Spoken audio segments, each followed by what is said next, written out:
Viewers آج ہم جس میڈیسن کے بارے میں ڈسکس کریں گے، جیسا کہ آپ سکرین پہ دیکھ رہے ہیں، جی ہاں، وارن انجیکشن کے بارے میں۔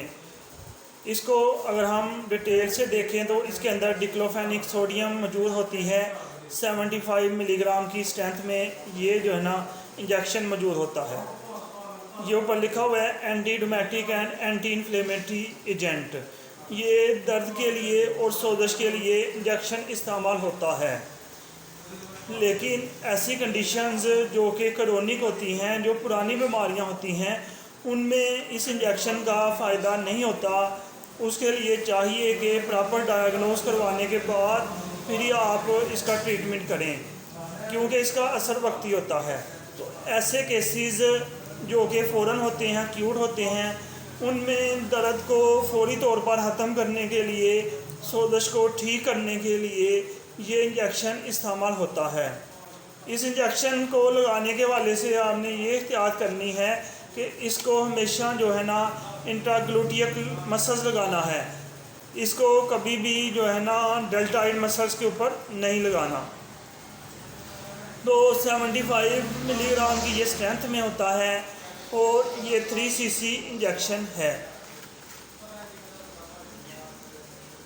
کوئی بھی میڈیسن ہوتی ہے اس کا فائدہ بھی ہوتا ہے، نقصان بھی ہوتا ہے، لیکن یہ ڈکلوفینک انجیکشن جو ہے اس کا سب سے بڑا سائیڈ ایفیکٹ جو ہے نا وہ جانوروں کے اندر دیکھا گیا ہے، کیونکہ یہ ڈکلوفینک انجیکشن جانوروں کے اندر، ویٹنری کے اندر بہت زیادہ یوز ہوتا رہا ہے، اور اس کا نقصان یہ ہوا ہے کہ جانور جب مرتے ہیں تو ان کو جو ہے نا ایسے پھینک دیتے ہیں، وہاں پہ پھر جو برڈز وغیرہ ہیں وہ آتے ہیں، اس کی ڈیگریڈیشن کرتے ہیں، ڈیکمپوزیشن کرتے ہیں۔ تو اس حوالے سے جو ہے نا ایک پرندہ جس کو جو ہے نا عام لفظوں میں گدھ کہتے ہیں، ولچر کہتے ہیں، یہ ایشیا کے اندر خاص کر پاکستان، انڈیا، بنگلہ دیش کے اندر بہت زیادہ تعداد میں تھے۔ ان کا فنکشن یہی تھا کہ جب کسی جانور یا کسی لیونگ آرگنزم کی ڈیتھ ہوتی ہے تو یہ بلندی سے اس کو پہچان لیتے ہیں اور زمین کے اوپر آ کے اس کی ڈیکمپوزیشن کرتے ہیں اور ماحول کو خراب ہونے سے بچاتے ہیں۔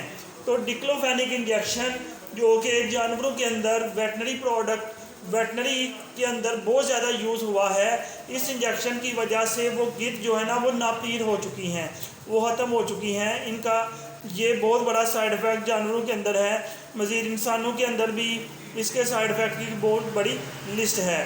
تو اس لیے کوئی بھی میڈیسن ہے وہ پراپر جو ہے نا ڈائیگنوز کے بعد ہی یوز کرنی چاہیے۔ سیلف میڈیکیشن کبھی نہ کریں، کیونکہ سیلف میڈیکیشن نقصان دہ ہو سکتی ہے۔ ویورز اس ویڈیو کو لائک، کمنٹ اور شیئر کریں۔ اس طرح کی مزید ویڈیوز حاصل کرنے کے لیے ہمارے یوٹیوب چینل ڈاکٹر علی عثمان کو سبسکرائب کریں۔